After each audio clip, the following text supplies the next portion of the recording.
Welcome back once again. Igbos have decided to take the bull by the horn to agitate and stand and state clearly that Mazi Nnamdi Kanu is their bona fide son. As we speak, Igbos have decided to march down the street in parade in simplicity in one voice stating, and as well as written directly to Donald Trump, the US president, stating clearly that they are calling for an urgent action on Mazi Nnamdi Kanu's prison sentencing. Remember what Justice James Omotosho did to Mazi Nnamdi Kanu after using a repeal law to sentence Mazi Nnamdi Kanu to life sentencing in prison. He went as far as swiftly sending Mazi Nnamdi Kanu from Abuja to Sokoto, where he will no longer file his appeal amicably, knowing fully well that from Sokoto to Abuja for Mazi Nnamdi Kanu to file his appeal is just like a 700 kilometers away, and this is now a distance well covered for Mazi Nnamdi Kanu not to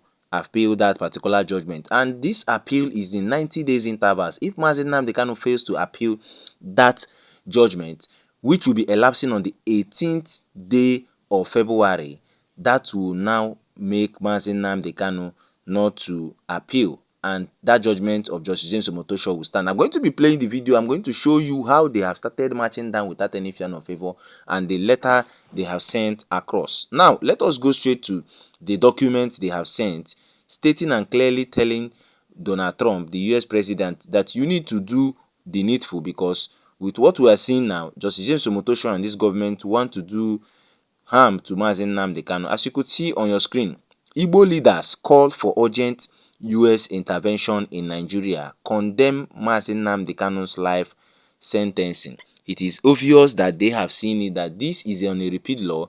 Then the United States need to come on intervention. Remember also that the United States has previously placed this country as a country of concern.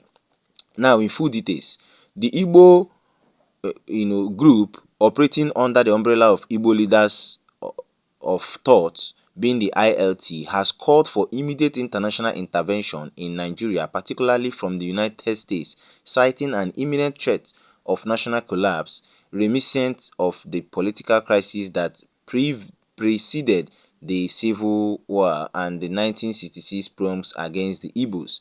In a communique signed recently, the secretary stated that the group warned of escalating killings, mass adoptions, and terrorist control over terrorists, arguing that government inaction has brought the country to the brink, and they have stated that Nigeria has drifted dangerously towards full-scale collapse. It is very clear that stories have it, and it is clear that so many things are actually happening. Look at how Fulani herdsmen will go to a praying center in church and unalive a lot of persons, and these are the things that this group is stating, that these are what gave rise to why Mazi Nnamdi Kanu is saying that my people are well marginalized. That look at how everything is happening now. All the whole thing Mazi Nnamdi Kanu stated has actually happened, and that is why they have now taken it to their step to call for the intervention of the US. And this group called on the US to pressure Nigerian leaders into long-delayed national restructuring, including returning security powers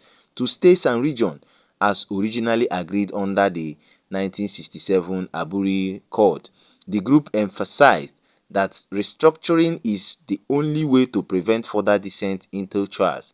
The elders welcomed US concern over Nigeria's security situation and urged the deployment of policy tools such as the Global Magnitsky Act and Executive Order 13886 to freeze assets, block financial transactions, revoke visa, and sanctions, including sponsoring terrorism measures they said could choke the infrastructure of the terror without involving American troops. On the recent life sentencing of Mazi Nnamdi Kanu, they went as far as condemning the judgment as unjust, illegal, and politically motivated. They cited earlier court rulings delaying his arrest unlawful, including a Kenyan court ruling against Kenya's collaboration in his rendition, and demanded his immediate release, compensations, and rehabilitation. The group further decried what it described as genocide, profiling, and economic strangulation of Igbo businesses, linking it to the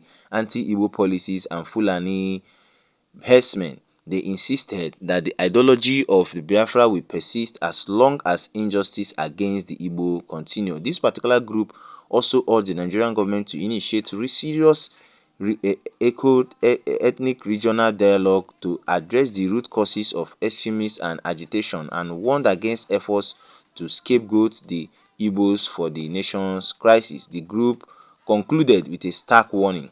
They called, as you could see, they stated that the US must not hesitate to intervene physically, including invading Nigeria, to dispatch the numerous bandits now harassing the nation. We cannot watch history repeat itself. We owe it to future generations so to halt this slide into genocide. And where this is exactly what they have sent as a clear message, marching down in bitterness, stating that Justice James Omotosho has done more harm than good in this particular Nnamdi Kanu sentencing and everything. Now, this is exactly the letter they have sent across without any fear nor favor, stating that this is an injustice and this injustice must not stand. Since the US government has placed Nigeria as a country of concern, they should come to the rescue, not just for the Christians but also for the Igbos, because they are fully and now well marginalized in this particular circumference. And this is exactly what is happening. I decided to bring this to your view. What is your take towards this intervention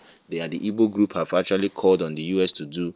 What is your take on this? If this is your first time meeting this channel, do what often hit the subscribe button, turn on the notification bell, click on the like button, so let's get information promptly when we drop them here. On the case of Nnamdi Kanu's unjust repeal law sentencing, it is obvious that with this intervention, Donald Trump, as the president that has always stood on the right track to make sure countries and individuals and regions are not marginalized, will come to the aid of Nnamdi Kanu and seek to make sure his release is sacrosanct. The delay of making sure his appeal is not well approved following the deadline on the 18th day of February, and as well the hearing of his transfer that has been slated on the 27th of January. All of these are the gimmicks to keep Nnamdi Kanu in detention. But with this particular movement they are stating, it is clear and glaring that Nnamdi Kanu is vindicated. React on the comment section. Do well to often react and advise Justice James Omotosho in the comment section for him to realize that one could be doing something now in favor of his paymasters, but the evil men do continue to live after them. And it is clear that Justice James Omotosho is accurately making sure that Nnamdi Kanu does not file his appeal and let that judgment stand. But with the intervention of this Igbo group and what is expected of Donald Trump, and as you react on the comment section, it is obvious and very clear that Nnamdi Kanu will be vindicated. Thanks for watching. See you in my next video.